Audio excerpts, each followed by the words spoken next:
Aso pag pinapakain, nag-aantay sa amo. Ayan, nakapila. Yung isa, nakatunganga. Ganyan karaming yung pinapakain niya. Oh. Yan yung anak ni Manang Elda ngayon. Lami kayo. Anak lahat yan. Isa-isa yan. Nag-aantay sila kung kailan sila bigyan.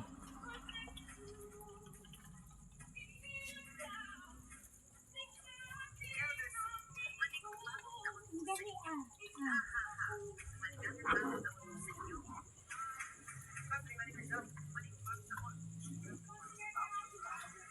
Itong pinakahuli, tahimik lang. Oh. Sino? Cheese. Dito banda sa akin. Eh. Cheese yan.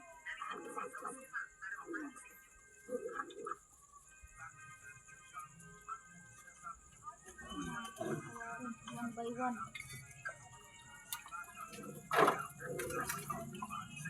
Ayusin. Dali, dali. Okay. Ikaw dyan. Walang mong kanya yung sa...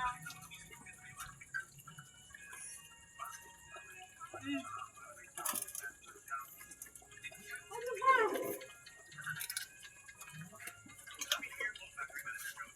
Siguro hindi kumain. Itong bayuli, ay itim, yung bulag, hindi kumain. Nigra? Ito, yung dito. Asal nigra manang? Pinakain na? Ay!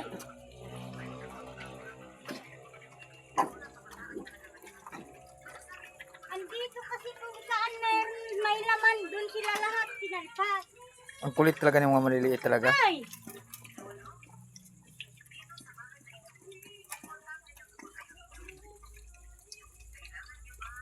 Ang hirap nito.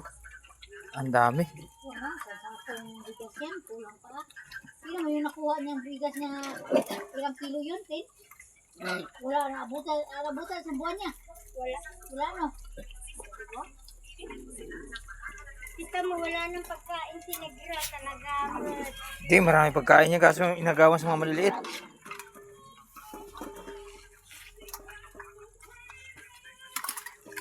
Yan, kaya nga. Kaya nga dyan.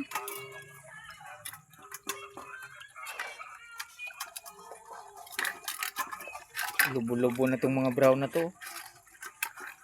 Suko. Laki na ng tiyan eh. Wala pa rin. Sige, suko na si Tanduay.